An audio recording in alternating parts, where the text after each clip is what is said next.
اگر آپ نے جیسے بتایا کہ آپ انویسٹیگیشن میں رہے اور S S P investigation east رہے, جی جی جی, تو بڑے بڑے ایسے کیسز آئے ہوں گے جس میں بہت ساری مسٹریز بھی ہوں گی اور بہت ہی کمپلیکس قسم کے کیسز بھی ہوں گے. ہم نے سنا ہے کہ ڈاکٹر عامر لیاقت مرحوم صاحب کی جو ان کا جیسے اس دنیا سے وہ گئے, ان کا وصال ہوا, جو بھی وفات ہوئی ان کی, تو ان کی انویسٹیگیشن بھی آپ نے کی.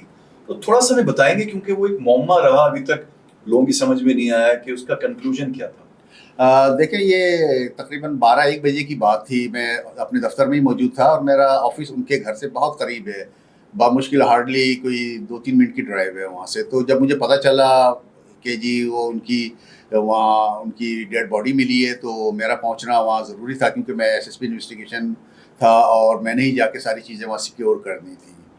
تو جب میں وہاں پہنچا تو وہاں سے باڈی تو ان کی موو کر چکے تھے وہ اسپتال تک, لیکن جو جگہ تھی جہاں پر وہ ان کا انتقال ہوا تھا, تو وہاں ہم نے جا کے ساری چیزیں وہاں جس طریقے سے انویسٹیگیشن کے پوائنٹ آف ویو سے سیکیور کرتے ہیں وہ ہم نے سیکیور کی. اور بہت سی چیزیں جو ایسی تھی کہ جسے ہم نے فورنسک لیب میں بھیجا تھا کہ جی اس سے پھر ان کا ڈٹرمائن ہونا تھا, اس سے پتہ چلنا تھا کہ ان کی موت کیسے واقع ہوئی ہے. تو وہ ہم نے وہاں فورنسک لیب میں بھیج دی.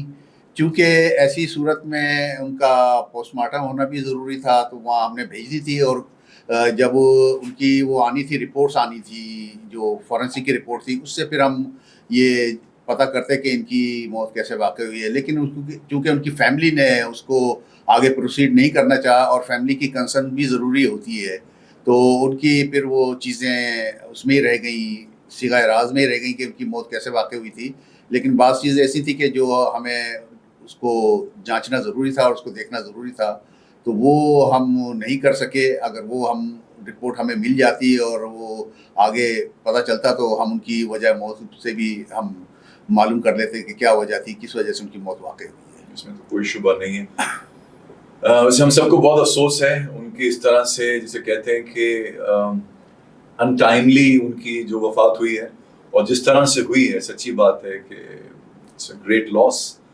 اور میرا خیال ہے کہ یہ ہم سب کو بھی اس سے بہت کچھ سیکھنے کو ملتا ہے, ہم سب کو, کیونکہ ہم نے دونوں چیزیں دیکھی ہیں. عامر لیاقت مرحوم اللہ ان کو غریق رحمت کرے, ان کا ہم نے عروج بھی دیکھا, اور کسی حد تک ہم نے وہ اس ٹائم پیریڈ میں جب ان کا انتقال ہوا, یا غالباً جو بھی ان کا سوسائڈل اٹیمپٹ تھا, تو وہ ایک زوال کی طرف تھے وہ اپنے کریئر کے. کیونکہ وہ وقت تھا, ہم نے دیکھا کہ جب وہ لوگ ان کو اس طرح سے نہیں پوچھ رہے تھے, یا ان کو اس طرح کے پروگرامز نہیں مل رہے تھے, یا چینلز والے اس طرح سے ان کی وہ آنکھوں کے تارے نہیں رہے تھے, اور بالآخر وہ اپنے انجام کو پہنچے. بہرحال اللہ ان کو غریق رحمت کرے.